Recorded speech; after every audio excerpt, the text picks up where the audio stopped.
হিন্দু সম্প্রদায় যারা আছে তাদেরকে আক্রমণ করা হচ্ছে এবং বিভিন্ন ধরনের তাদেরকে মারধর করা হচ্ছে এবং দেশ ছাড়া করা হচ্ছে।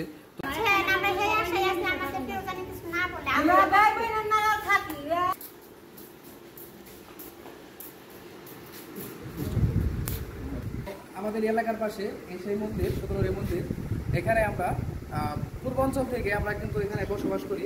হিন্দু মুসলিম সবাই কিন্তু আমরা মিলেমিশে এখানে কিন্তু বসবাস করি। এখানে কিন্তু কোনো দিনও কোনো হিন্দুর সাথে কোনো মুসলমানের সাথে কোনো ভেদাভেদ হয় না।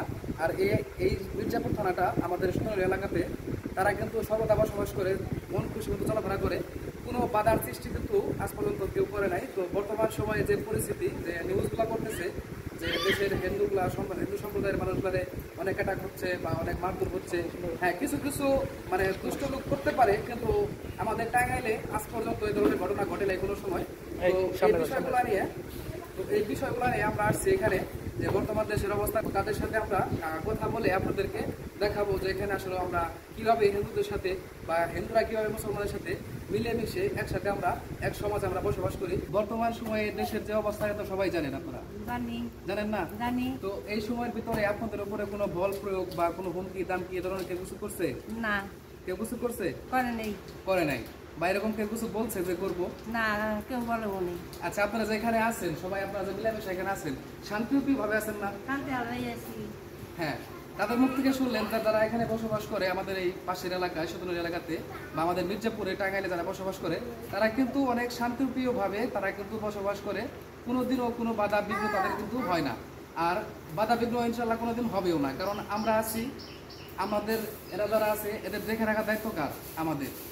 তারা কিন্তু খুবই শান্তপ্রিয় ভাবে বর্তমান সময়ে তারা বসবাস করছে, তাদের কিন্তু কোনো জোর ঝামেলা নাই, আর ভবিষ্যতেও কোনোদিনও তাদের কোনো জোর ঝামেলা হবে না। তাদের ধর্ম তারা পালন করবে, তাদের বাধ্যতার ভিটায় তারা থাকবে। এই বিষয়গুলো নিয়ে কিন্তু আজকে আমাদের এই প্রোগ্রামটা। কারণ অনেক মানুষ বর্তমান সময়ে ভুয়া নিউজ করে, সত্যতা ধরে তোলে না, কিন্তু আমরা চাইছি যে যারা আছে তাদেরকে নিয়ে আমরা একটা সত্যতা ধরে তুলবো। কারণ দেশের যে বর্তমান সময়ের যে পরিস্থিতি, সেই বিষয়গুলো নিয়ে তাদের মুখ থেকে শুনলেন, চাচার মুখ থেকে শুনছেন চাচা, বর্তমান পরিস্থিতিতে আপনাদের কি কেউ কোনো ধরনের কিছু বলছে দেশের এই পরিস্থিতিতে? না, আমাকে তো বলেননি। আচ্ছা, আপনারা যে টাঙ্গাইল মির্জাপুরে কোনো জোর ঝামেলা শুনছেন? হয়েছে? কোনোদিন হয়েছে আগে? আর কোনোদিন হবেও না। তো আপনারা যে বর্তমানে এখানে আপনাদের নিজেদের ভিটায় অবস্থান করতেছেন, আপনাদের সুযোগ সুবিধা কেমন? বা রাস্তাঘাট চলতে গেলে কেউ কিছু বলে? না, কেউ কিছু বলে না। দেখেন, তাদের মুখ থেকে শুনলেন, তাদের কিন্তু রাস্তাঘাটে চলতে গেলে কেউ কিছু বলে না। তো দেশের যে অবস্থায় আসুক, আমরা হিন্দু মুসলিম যারা আছি আমরা কিন্তু সর্বদা সবসময় আমরা কিন্তু তাদেরকে নিয়ে আমরা কিন্তু মিলেমিশে একসাথে কিন্তু এরা প্রতিবাদ করব, সেই চিন্তা ভাবনায় আমাদের। কারণ আমাদের জাতি দুইটা হতে পারে কিন্তু আমাদের রক্ত একই, ঠিক আছে না? তো এখানে আপনাদেরকে দেখে রাখার দায়িত্ব কাদের? আমাদের। বা আমাদের কোনো সমস্যা হলে দেখে রাখার দায়িত্ব কাদের? আপনাদের। তো সেইভাবে আমরা চলাফেরা করব, দেশের সাধারণ মানুষ হিসেবে, সাধারণ জনগণ হিসাবে আমরা সবাই চলাফেরা করব। এবং দেখতে পাচ্ছেন আমার পিছনে একটা মন্দির, এখানে কোনো ধরনের কোনো সমস্যা হয় নাই, আর ভবিষ্যতে হবে না। যদিও হয় আমরা আগে আসবো যে তাদের মোকাবেলা করার জন্য, ঠিক আছে? মোদি, বর্তমান সময়ে আপনাদের কি কোনো চলাফেরা করতে কোনো সমস্যা হচ্ছে? না। আপনারা সুখে আছেন না? সুখে আছেন কি সময় আপনারা? আজীবন সুখে থাকবেন, কোনো সমস্যা আসবে না। দেশের যে কোনো ভাবে যে কোনো কিছু হোক, আমরা হিন্দু মুসলমান যারা আছি আমরা সবাই কিভাবে শান্তিপ্রিয়ভাবে একসাথে একযুগে বসবাস করে যাব, কি বলেন? ঠিক না? আমাদেরও বিপদ আসলে বা আপনাদের কোনো বিপদ আসলে, এটা কোনো বিপদ না আসলে, এটা কিছু কিছু মানে মহলে হচ্ছে, এগুলা কি আমাদের টাঙ্গাইল মির্জাপুর এখনো হয় নাই, আর কোনোদিন হবেও না। আমরা সবাই কি চাই? আমরা সবাই কি চাই? সুখ শান্তি না? আমরা কি চাই?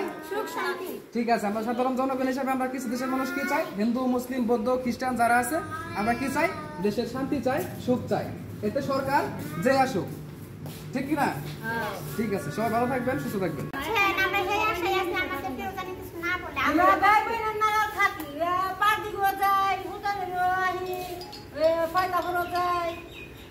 মানুষ অনেক ভালো, সবসময় বলেন।